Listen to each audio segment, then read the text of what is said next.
बिस्मिल्लाहिर्रहमानिर्रहीम, अस्सलाम वालेकुम। मामला ये है कि इस नहज पर इमरान खान साहब की पर्सनल और प्रोफेशनल लाइफ पहुंच चुकी है कि आप भी ये सोचते होंगे कि रोज़ हम इस बारे में बात कर रहे होते हैं, कुछ ना कुछ इमरान खान रिलेटेड होता है। भाई ज़ाहिर सी बात है, माशाल्लाह से जनाब के कारनामे ही ऐसे हैं, माशाल्लाह से नारे ऐसे लगाए हुए हैं और माशाल्लाह से हर कमेंट उन्होंने ऐसा किया हुआ है जिसके ऊपर आपको बात करनी पड़ती है।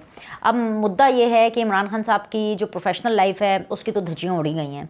उन्होंने बतौर वज़ीर आज़म जिस तरह अपने इख्तियारात का इस्तेमाल किया, बल्कि नाजायज़ इस्तेमाल किया, वो बहुत से मामलात में हमारे सामने और बहुत से मामलात में आने वाले दिनों में हमारे सामने आ जाएगा। दूसरा ये कि जो उनके पर्सनल मामलात हैं उसमें भी all is not well. Bushra Bibi हों, इमरान खान साहब हों, उनका जो रिश्ता है वो दो राहे पर आ गया है। उसकी बहुत सी रीज़न्स है। ये आपने बिल्कुल इस खुशफहमी में नहीं जाना कि अच्छा जी मानिका साहब ने इंटरव्यू दे दिया है और इमरान खान साहब को थोड़ी सी बेइज्जती महसूस हो रही है या बुशरा बीबी को थोड़ी सी बेइज्जती महसूस हो रही है। नहीं, ये कोई चक्कर नहीं है। बेइज्जती महसूस करने का तो कोई चक्कर ही नहीं है। चक्कर ये है कि कन्वीनियंस का चक्कर है। बुशरा बीबी को अपने जो स्टेक्स हैं वो बहुत ज़्यादा हाई लग रहे हैं और जब बुशरा बीबी को ये पक्का रियलाइज़ हो जाएगा कि अब बच पाना मुश्किल है, तो अगला इंटरव्यू बुशरा बीबी का होगा। जी हाँ, मैं बड़े वसूख से कह रही हूँ। आपको पता है, मैं लगातार आपको बताती चली आ रही थी कि खैबर मानिका साहब बोलेंगे, मैं आपको लगातार बताती चली आ रही थी कि गवाहान बोलेंगे, मैं आपको लगातार बताती चली आ रही थी कि पाकिस्तान तहरीक इंसाफ का सफाया फिरने वाला है, इमरान खान साहब जो हैं वो अकेले रह जाने वाले हैं, लोग उनको छोड़ जाएंगे। और वो इसलिए क्योंकि बहुत से ब्लंडर्स किए हैं। 190 मिलियन पाउंड हो गया, अलकादिर ट्रस्ट हो गया, साइफर हो गया, एक्सेट्रा एक्सेट्रा। ये तो मतलब मोटी मोटी चीज़ें हैं ना। तोशा खाना हो गया। इसके अलावा जो कांड किए हुए हैं, इसके अलावा जो ब्लंडर्स किए हुए हैं, उनकी तादाद बहुत लंबी है। ख़ास तौर पे 9 मई के वाक़यात, जिस तरीके से अटैक किया गया पाकिस्तान पर, जिस तरीके से पाकिस्तान को तोड़ने की कोशिश की गई, जिस तरीके से पाकिस्तान की फ़ौज को तोड़ने की कोशिश की गई, जिस तरीके से पाकिस्तान की जो आर्मी चीफ़ हैं उनको हटाने की कोशिश की गई, जस्ट बिकॉज कि जी मुझे उनको हटाने से मेरी वजारत उज़्मा वापस मिल जाएगी, तो वो एक नाकाबिले माफ़ी जुर्म है। और अब मुद्दा ये है कि जब बुशरा बीबी को ये पता चलेगा कि अब उनकी बारी है, जो कि अनकरीब विद इन डेज़, क्या होगा, विद इन डेज़, ये दिनों का मामला है। अब ये बात हफ्तों और महीनों की नहीं है, ये बात दिनों की है। तो बुशरा बीबी भी आकर के बयान देंगी और उनका जो बयान होगा, जैसे खैबर मानिका ने तमाम गंद बुशरा बीबी, फराह गोगी और इमरान खान पे डाला, उसी तरह जो बुशरा बीबी हैं वो तमाम गंद फराह गोगी और इमरान खान पर डालेंगी। उसके बाद जब फराह गोगी आएंगी मंजर आम पर, तो वो भी सारा गंद इमरान खान पर डालेंगे, तो आहिस्ता आहिस्ता ये चेन चलती रहेगी। लेकिन इसके अलावा एक और इंटरव्यू है जो कि बिल्कुल पाइपलाइन में है और क्या पता वो कहीं इंटरव्यू रिकॉर्ड हो ही गया हो, बस सिर्फ उसके मंजर आम पर आने का इंतज़ार हो। और वो इंटरव्यू जो है वो एक बहुत बड़े बिजनेस टाइकून का है, नाम ले देते हैं, मलिक रियाज साहब का वो इंटरव्यू है। वो इंटरव्यू क्या होगा वो मैं आपको बिल्कुल डिटेल्स उसकी बताती हूँ। लेकिन जो बुशरा बीबी बार बार रिक्वेस्ट कर रही है ना कि मुझे अकेले में इमरान खान साहब से मिलना है, वो फाइनल तौर पे इमरान खान साहब से एक फ़ाइनल डायलॉग करना चाहती हैं, क्योंकि उनको अपने बच्चों को बचाना है। खैबर मानिका ने ऑफ कोर्स उनका और इमरान खान साहब का भांडा तो फोड़ दिया है। तो ऐसे में अब जब भी बुशरा बीबी की मुलाकात होती है तो आसपास इंतज़ामिया होती है जेल की, और साथ ही साथ उनकी बहनें भी होती हैं, सबसे बड़ी बात है। और बुशरा बीबी की जो फैमिली एडजस्टमेंट है वो कुछ इस तरह से हुई भी है कि उनकी अपनी जो नंदे हैं उनसे बनती नहीं है, सो वो खुलकर इतनी बात नहीं कर पा रही, क्योंकि बुशरा बीबी का तो ये प्लान था कि वो पूरी की पूरी पार्टी को हाईजैक कर लेंगी। प्राइम मिनिस्टर हाउस में जैसे वो पीटीआई को चला रही थी, जैसे वो हुकूमत को चला रही थी, और सीएम हाउस में जिस तरह से वो माल बटोर रही थी, उनका था कि जी वो पूरी पीटीआई को टेक ओवर कर लेंगी जब तक इमरान खान साहब जेल में है।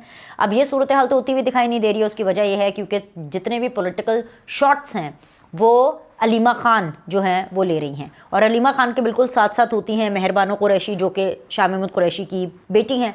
और अगर इन केस कि कहीं पर कोई ऐसा वक्त आया कि अलीमा खान की जो सलाई मशीन है वो भी क्रैश कर जाए बिल्कुल, तो फिर शाह महमूद कुरैशी को पाकिस्तान तहरीक इंसाफ की तरफ से शॉट्स लेने का कहा जाएगा कि ठीक है जी भाई अब आप फैसले कर लें।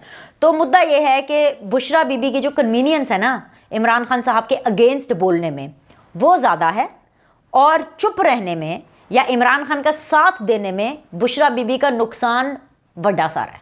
ठीक है, मेन चीज़ ये है।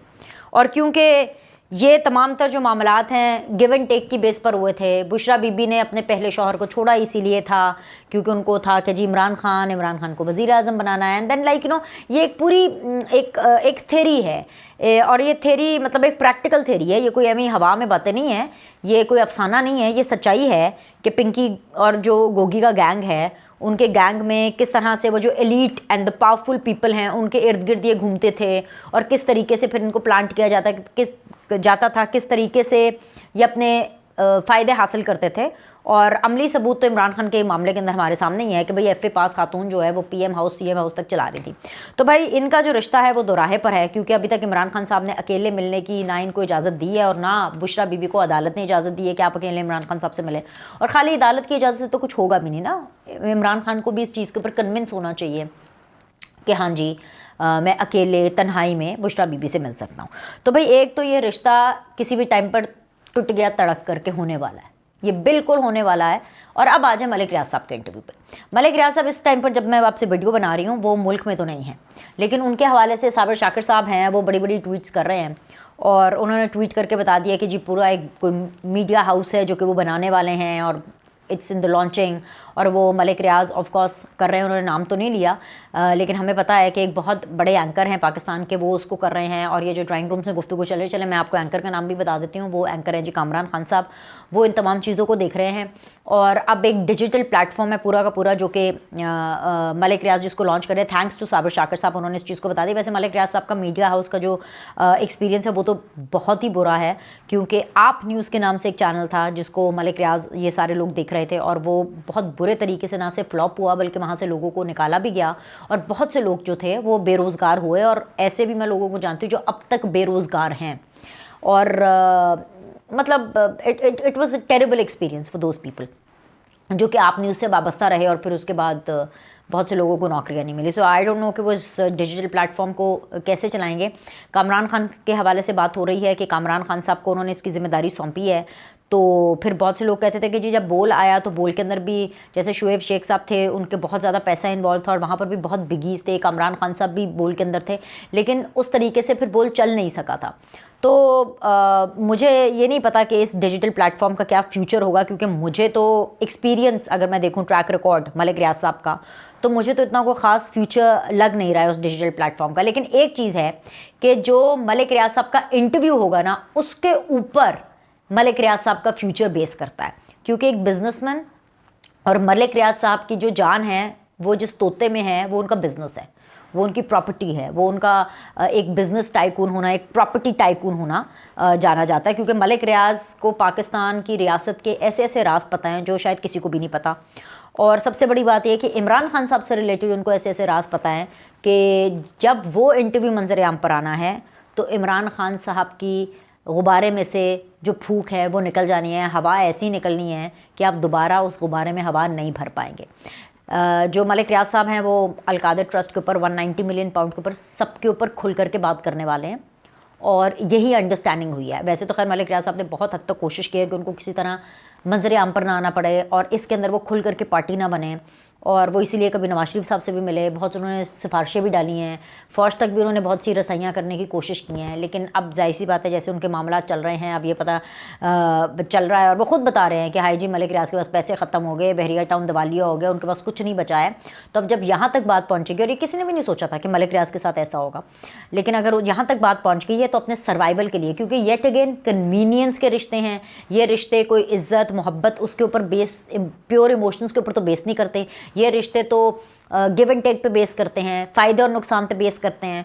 तो इसलिए मलिक रियाज साहब भी ये सब कुछ बोलेंगे। और मज़े की बात यह है कि जब मलिक रियाज साहब बोलेंगे तो सिर्फ़ और सिर्फ इमरान खान साहब, बुशरा बीबी, फराह गोगी की मंजी नहीं ठुक्की जानी आम ज़बान में अगर मैं आपको दो टोक बताऊँ, बल्कि जो साकिब निसार साहब हैं ये मामला वहाँ तक जाएगा, ये मामला चीफ़ जस्टिस तक जाएगा, साबिका चीफ जस्टिस तक, और जब बात खुलेगी तो फिर दूर तलक जाएगी। तो ये वो एक इंटरव्यू है जिस तरह खाबर मानेका के इंटरव्यू ने थरथलियाँ मचाई हैं और वो एक मिनी अर्थक्वेक लेकर के आए हैं, जो मलिक रियाज का इंटरव्यू होगा वो भी काफ़ी ज़्यादा थरथली मचाएगा, और जो बुशरा बीबी का बयान होगा उससे तो पूरी लंका ही बह जाएगी, ये वो बात है।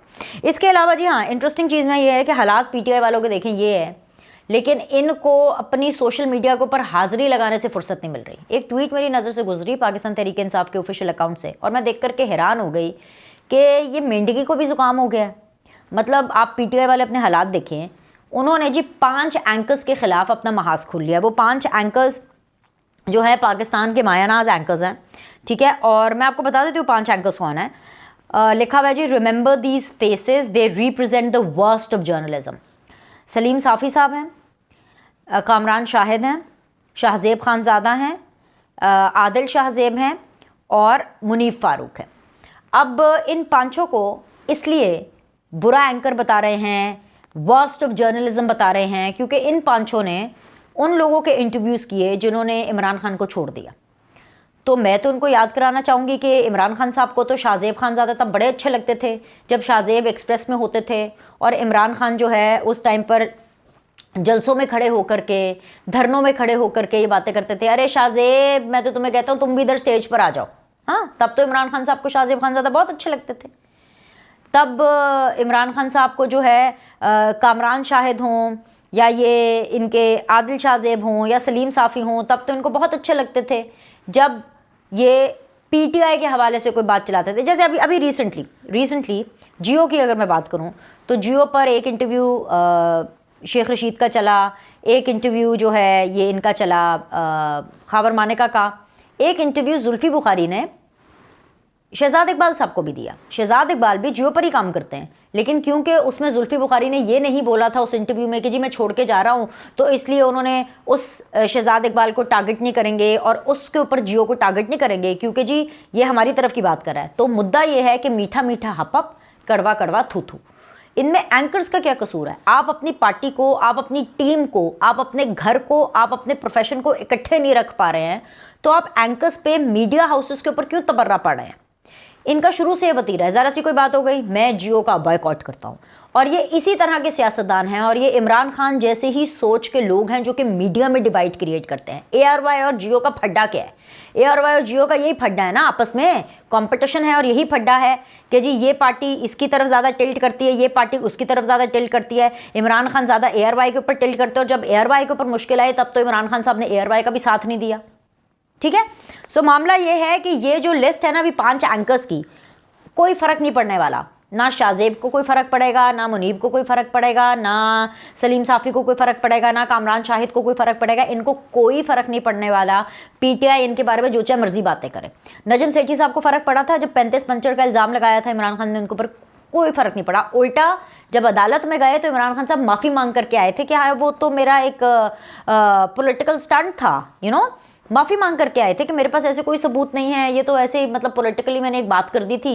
35 पंचर कह के नजम सेठी साहब की ज़िंदगी इन्होंने अजीरन करने की कोशिश की, लेकिन क्या उससे नजम सेठी को कोई फ़र्क पड़ा? क्या नजम सेठी के शोज़ बंद हो गए या उनकी सहाफ़त बंद हो गई? नहीं, इससे कोई फ़र्क नहीं पड़ा। लेकिन हाँ, इससे पार्टी ज़रूर गंदी होती है। इससे अभी अब दोबारा इनको अगर माफ़ी मांगनी पड़े, अभी आज शाहजेब जो है वो इमरान खान साहब का इंटरव्यू कर रहे, तो शाहजेब से बड़ा इनकी नज़र में कोई एंकर नहीं होगा। सो ये पॉलिटिकली ही मीडिया को डील कर रहे हैं। मेरे ख्याल से ये बात मीडिया को भी अभी समझ आ जानी चाहिए, और इसका नुकसान इमरान खान को, पीटीआई को होगा और किसी को नहीं होगा। तो लाइक करें, सब्सक्राइब करें। आपसे अगली वीडियो में मिलते हैं।